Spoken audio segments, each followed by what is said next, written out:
안녕하세요. 1회 모의고사 강평을 시작하도록 하겠습니다.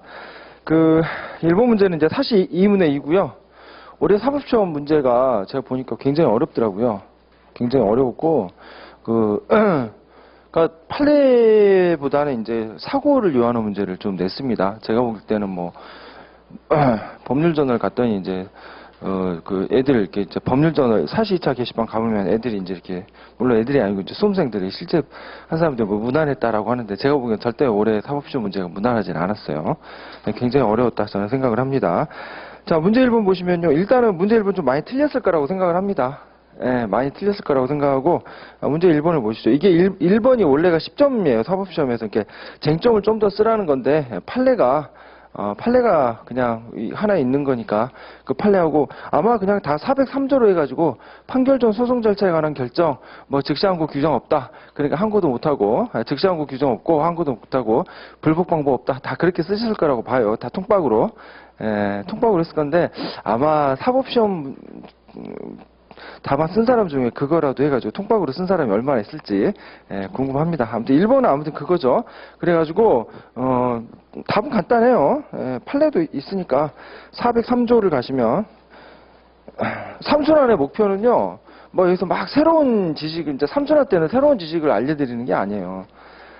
삼순환 때는 그냥 빨리 끝내고 그리고 나서 여러분들한테 빨리 많은 복습할 수 있는 시간을 주는 게 중요한 거지, 여기서 새로운 지식을 드린다? 그런 건 절대 아닙니다. 그냥, 이렇게 제가 생각할 때, 이 문제는 출제가 되겠다. 소위 말하는 이제, 빨리 스크린하고, 소위 찍고, 그리고 빨리 가서 자기 공부하는 게 중요해요.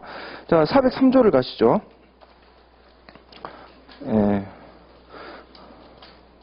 자, 403조 가시면 법원의 관할 또는 판결 전 소송 절차에 관한 결정에 대하여는 특히 즉시 항고를 할 수 있는 경우에는 항고를 하지 못한다.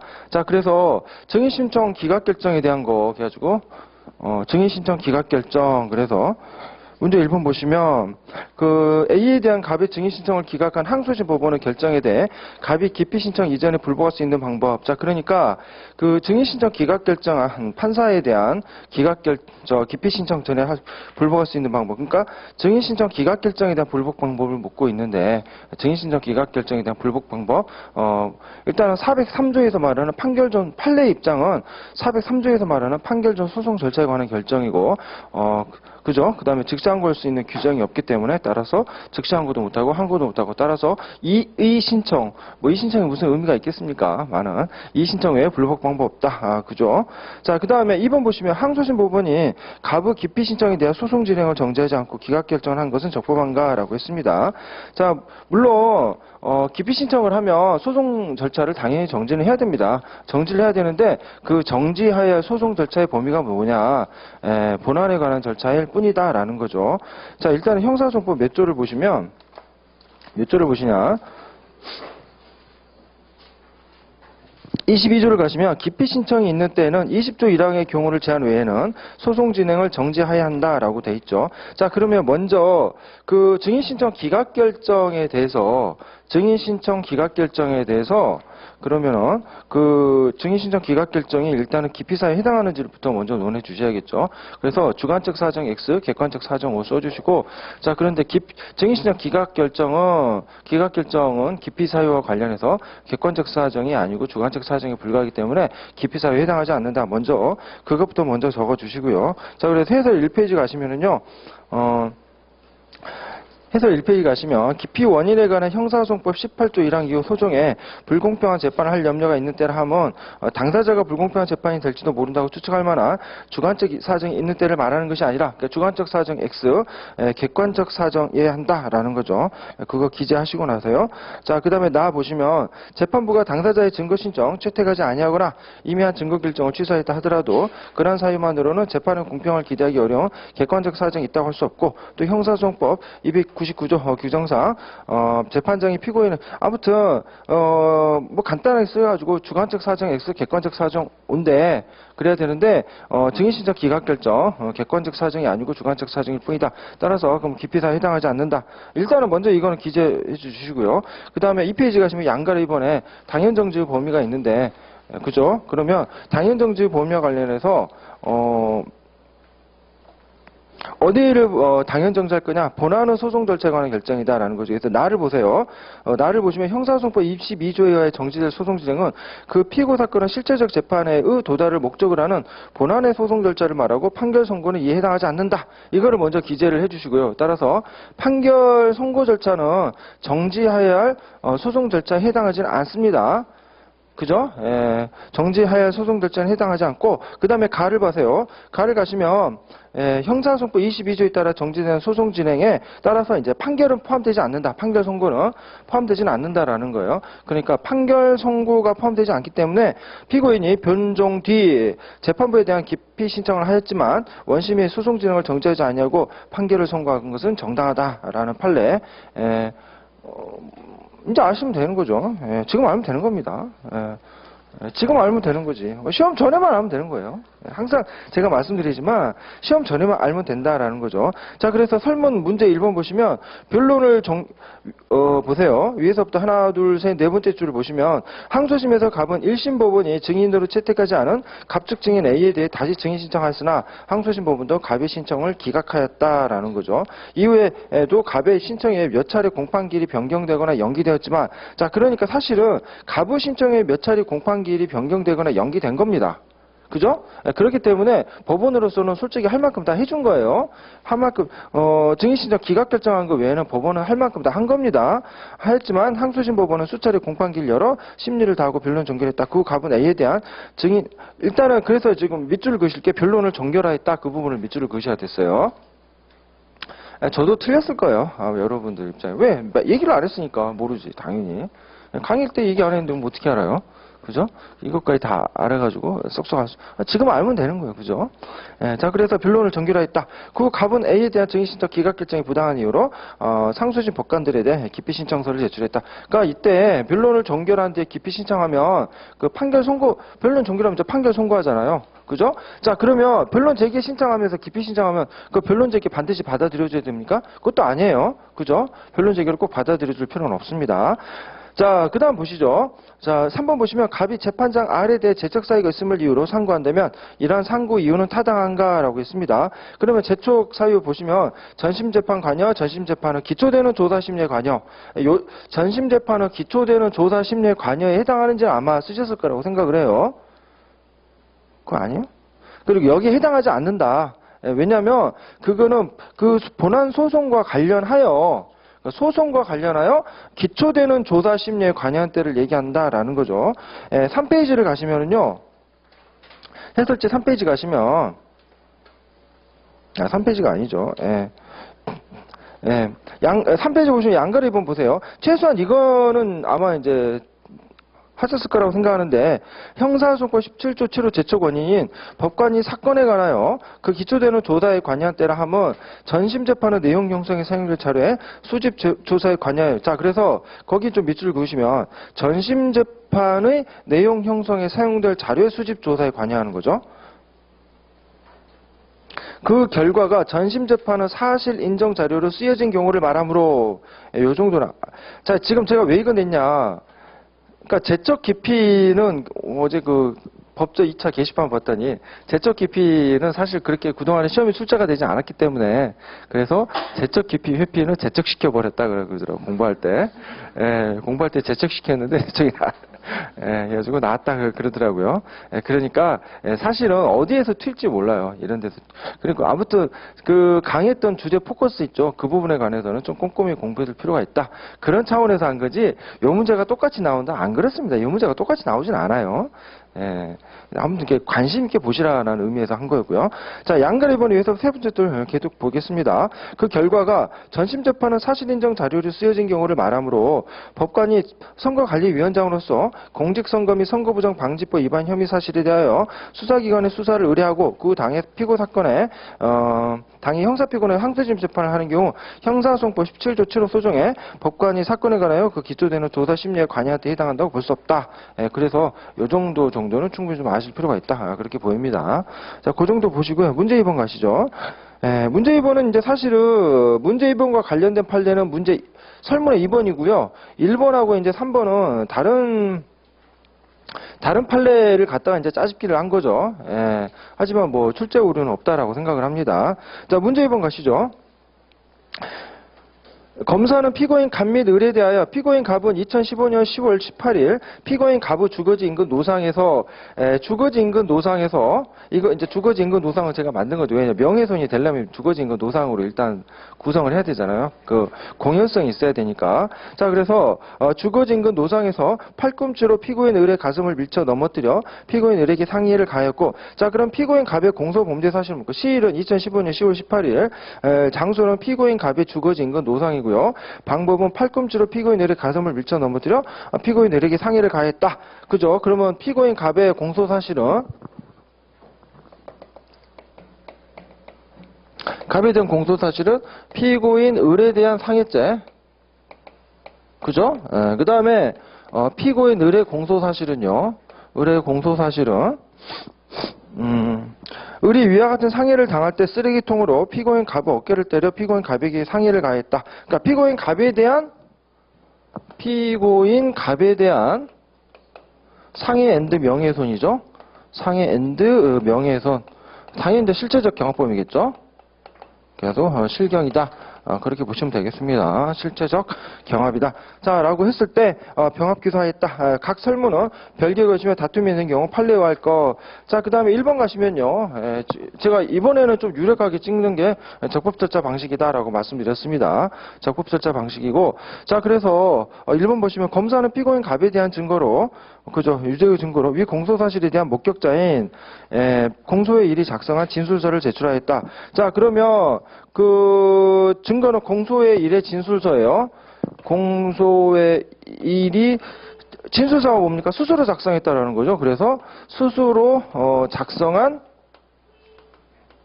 진술서. 자, 그런데 스스로 작성했기 때문에 사실은 원칙적으로 말하자면 313조로 가야 되는데 313조는 아니고 이게 지금 수사 과정에서 작성한 거죠. 수사 과정에서.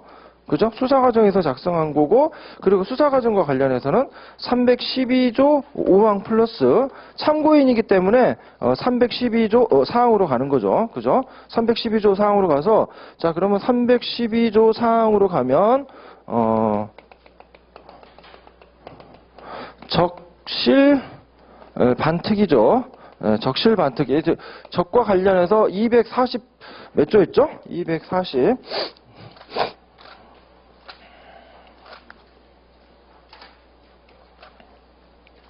244조의 4, 그죠? 244조의 4, 3항에서 1항, 2항을 준용을 하는 거죠. 그죠? 이거 다 기재하셨죠? 이거 기재하셨죠? 자, 따라서 뭐냐? 수사과정 기록 편철해야 되는데, 이 수사과정 기록 편철해야 되는데, 이거 취지도 좀 적어주시면 좋겠죠? 취지가 뭐였죠?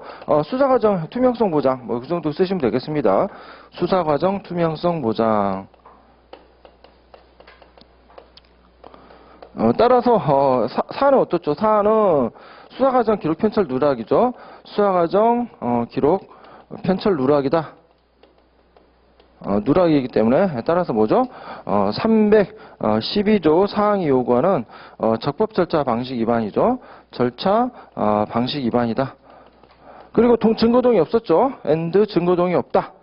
증거동의 없다. 그죠? 증거동. 따라서 310조 2에 증거 능력 없다라는 거죠. 증거 능력 없다. 자, 그렇고요. 2번 가시면 1심 법원에 제출한 피고인 을의 변호인 선임서에는, 자, 그러면요, 피고인 을의 변호인 선임기 하면 변호사가 누구냐? 그러면 공소의 1 법무법인 담당 변호사 공소의 2 내지 5죠. 자, 그래서 공소의 2 내지 5가 되겠습니다. 자, 그리고 나서 이때 이제 법원에서 피고인 갑에 대해 국선 변호인 선임을 해줬는데, 국선 변호인은 또 공소의 5였죠. 따라서 이게 일단은 먼저 뭘 논의, 이해상반 해당하는지 여부, 이해상반 해당 여부를 먼저 따져주시는데, 해당 여부 하시는데, 서로 간에 사안의 경우 이해상반 해당한다.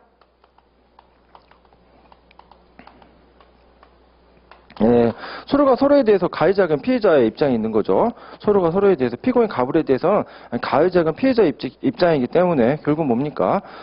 이해상반에 해당한다는 거죠. 자, 그러면 첫 번째 이렇게 되고요. 두 번째, 이해상반 있는 경우 그러면 동일 변호사를 국선 선임 가부죠. 그죠? 국선으로 할 수 있냐? 그런데 이제 판례가 뭐라는 거죠? 판례는 국선 변호인의 조력을 받을 권리 뭐라는 거죠? 실질적으로 변호를 받을 권리다라는 거죠. 국선 변호인의 조력을 실질적으로 받을 권리, 국선 변호인에 대해 국선 변호인에 의해 실질적 보호받을 권리. 따라서 뭐라는 거죠? 사안은 이해상반이기 때문에 실질적으로 보호를 받을 수 없다. 따라서 법원의 조치는 국선 변호인의 조력을 받을 권리를 침해했다라는 거죠. 피고인 누구에 대해서? 피고인 가부의 국선 변호인 조력을 받을 권리 침해. 조력을 받을 권리 침해. 따라서 뭐라는 거죠? 그래서 국선 변호인으로 선임할 수 없다. 따라서 이제 만약 갑을 공소의 오를 누구? 피고인 갑에 대한 국선 변호인으로 선임한다면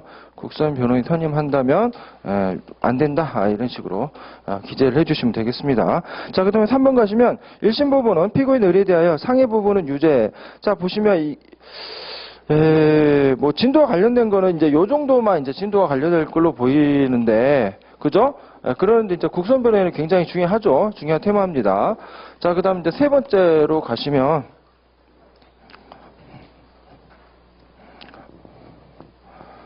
항소 절차가 어떻게 됩니까? 항소 절차가 일단은 판결을 선고 고지하겠죠.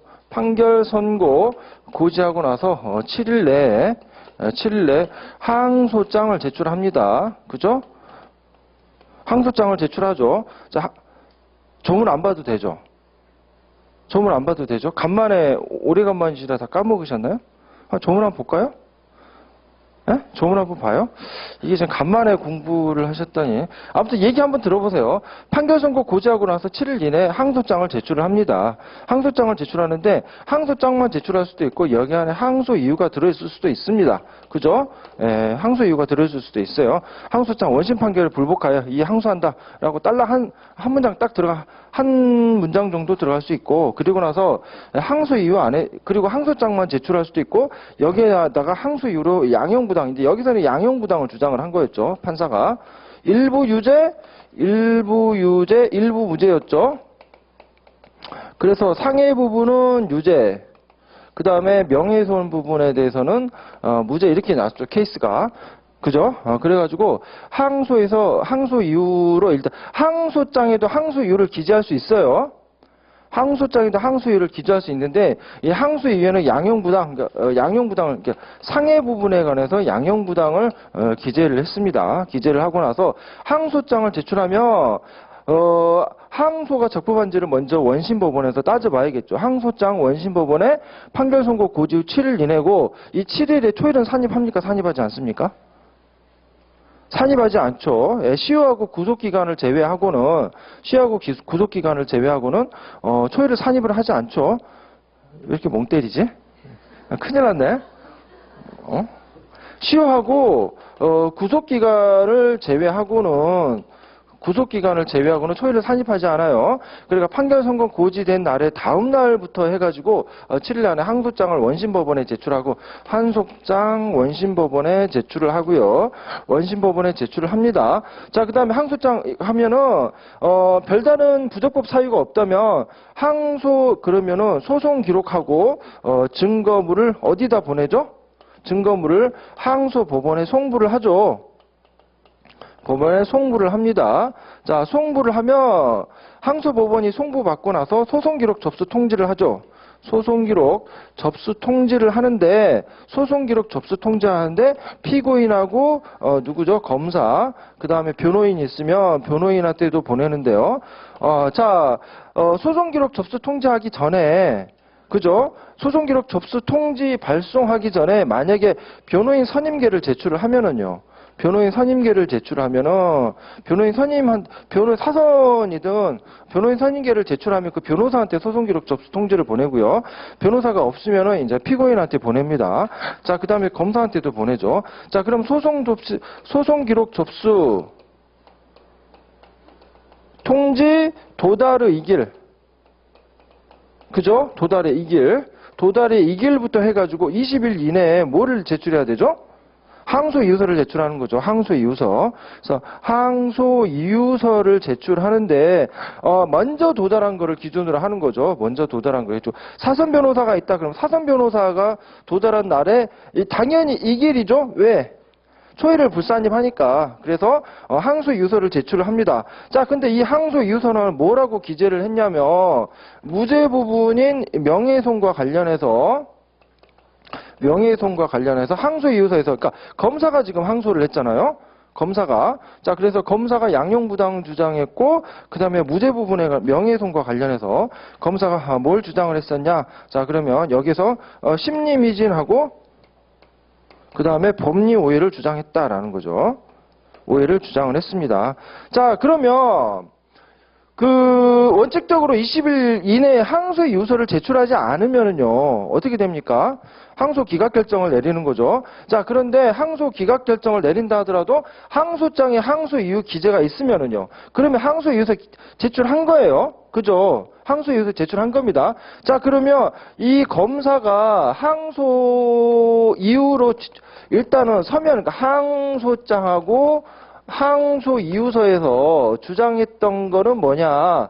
항소 이유로 주장했던 거는 뭡니까? 항소장에는 상해 부분에 관해서 양형부당을 주장을 했죠.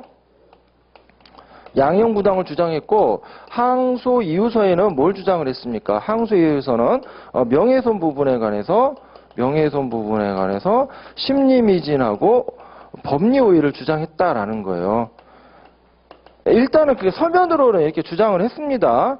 자, 그리고 서면이죠. 서면으로 주장했고, 그 다음에 어디에서 공판기일이 열렸죠. 공판기일이 열렸는데, 이 공판기일에서 진술을 하는데, 항소 이유서를 진술합니다라고 한 거예요. 이유서를 진술합니다. 원래 민사소송은 제1회 변론기일에 뭐하냐? 원고는 소장 진술한다라고 해야 되고, 그 다음에 원고는 소장을 진술합니다. 그 다음에 피고는 답변서를 진술합니다. 그죠? 구두변론주의잖아요. 형사소송도 마찬가지로 구두변론이죠. 예, 구두변론인데, 그래가지고 공판기일날 항소 이유서를 진술합니다라고 한 겁니다. 자, 그러면 항소장을 진술했어요? 항소장을 진술한 게 아니죠. 예, 항소장 및 항소 이유서를 진술합니다 라고 했으면 상관없는데, 항소장을 진술한다라고 한 게 아니고 항소 이유서를 진술한다고 한 거예요. 자, 그러면 항소 이유 중에서 구두로 변론한 거는 뭐밖에 없냐? 심리미진하고 법리오해밖에 없는 거예요. 이 두 가지밖에 없습니다.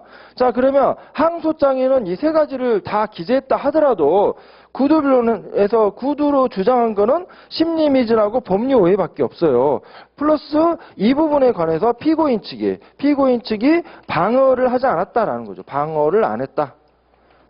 그러면 법적 효과가 뭐냐? 법적 효과가 뭐냐면요, 이 부분에 관해서, 그러니까 이 부분에서 구두 변론하지 않은 양형부당은요, 양형부당은 뭐냐?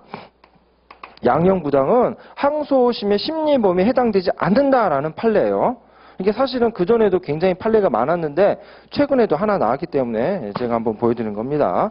자, 그래서 법적 효과는 뭐냐? 항소심의 심리범위에 해당하지 않는다. 자, 그러니까 항소심의 심리 범위에 해당하기, 심판 범위에 해당되기 위해서는 항소장이든 항소이유서든 항소 이유로 기재를 해야 되고요. 엔드 요건이에요. 엔드 요건인데 그 다음에 구두로 그 항소 이유를 구두로 주장해야 됩니다. 설령 구두로 주장하지 않았다 하더라도 그 부분에 관해서 피고인 측에 방어의 기회가 있었어야 된다. 라는 거죠. 근데 방어의 기회도 없었기 때문에 따라서 항소심의 심리 범위에 해당하지 않는다라는 거예요. 심리 범위에 해당하지 않음에도 불구하고 심리 미진을 이유로 심리 미진 아니고 양형부당은 사실 항소심의 심리 범위가 아닌 거예요. 이제는 서면으로만 제출했지 구두로 변론하지 않았기 때문에 그 부분은 뭡니까? 항소심의 심리 범위가 아니에요. 그럼에도 불구하고 양형부당을 이유로 판결을 2년을 선고했기 때문에 이거는 항소심의 심리 범위와 심판 대상에 대한 법률을 오해한 위법이 있다라는 거죠. 그래서 할 수 없다라는 겁니다. 자, 그래서 해설을 보시면은요.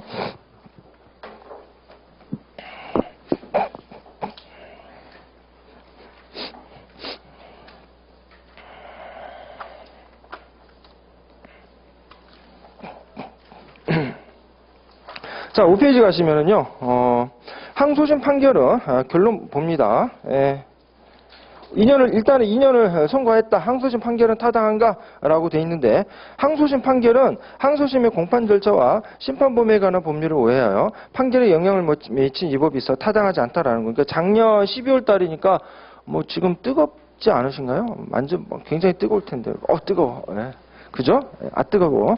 자, 논거 보시면 공판 중심주의를 실현하고 이를 통하여 피고인의 방어권을 실질적으로 보장하기 위하여. 그래서 공판 중심주의 피고인의 방어권 보장 이게 마련된 이와 같은 형사소송법과 형사소송 규정에 비춰볼 때 검사가 공판정에서 구두변론을 통해 항소 이유를 주장하지 않았고 피고인도 그에 대한 적절한 방어권을 행사하지 못하는 등 검사의 항소 이유가 실질적으로 구두변론을 거쳐 심리되지 않았다고 평가될 경우 그죠? 항소심 법원이 이러한 검사 항소 이유 주장을 받아들여 피고인에게 불리하게 1심 판결을 변경하는 것은 허용되지 않는다라는 거죠. 그렇습니다. 자, 그러니까 항소심의 심리 범위에 들어간다, 들어가지 않는다? 들어가지 않는다. 그러니까 양자가 다 세트로 들어가야 되는 거예요. 그죠? 양자가. 검사가 일부 유죄, 일부 무죄가 선고된 1심 판결 전부에 대하여 항소하면서 유죄 부분에 대하여는 아무런 항소 이유도 주장하지 않은 경우에 그죠? 항소 이유를 항소장에는 제출은 했습니다. 항소장에는 제출을 했는데 항소 이유도 주장하지 그러니까 이유를 구두로 주장하지는 않았다라는 거죠. 자, 그러면 아는 경우에는 유죄 부분에 대하여 법정 기간 내에 항소 이유를 제출하지 않은 것이 되고 설령 1심 양형이 가벼워 부당하다 하더라도 그와 같은 사유는 직권 조사 사유나 직권 심판 사항에 해당하지 않으므로 항소심이 예를 들어 부적법한 공시송달 같은 경우는 직권 조사 사유에 해당한다라는 거죠. 한데 이제 그런 건 아닙니다. 항소심이 1심 판결의 형보다 중한형을 선고하는 것은 허용되지 않는다. 자, 이러한 법리는 자, 검사가 유죄 부분에 대하여 아무런 항소 이유를 주장하지 않은 경우뿐만 아니라 검사가 항소장이나 법정 기간 내에 제출된 항소 이유서에서 유죄 부분에 대하여 양형부당 주장을 하였으나 그런 항소의 주장이 실질적으로 구두변론을 거쳐 심리되지 아니한 경우에도 마찬가지로 적용된다 해야 될 거다. 자, 나 보시면요. 이 사건 원심의 공판 과정에서 검사의 양형부당 항소 이유가 실질적으로 구두변론을 거쳐 심리되었다고 보기 어려우므로 원심이 검사의 양형부당 항소 이유를 받아들여 2심보다 중한형을 선고한 것은 허용되지 않고 나아가 그와 같은 사유가 형사소송법 제361 같은 얘기죠. 자, 아무튼 이러한 원심 밑에 다 하죠. 다인데 왜 또 나라고 돼 있나? 자, 이러한 원심의 조치에는 항소심의 공판 절차와 심판 범위에 관한 법률을 오해하여 판결에 영향을 미친 위법이 있다라는 거죠. 항소심의 심판 범위, 국선 변호인, 그 다음에 또 뭡니까? 그 증거법에서 전문 증거 이 부분들은 굉장히 그 법원에서 좋아하는 그 출제 영역이기 때문에 그래서 문제를 출제했다라는 거고요. 가급적 이런 식으로 한 문제를 계속 만들어 볼까 생각합니다.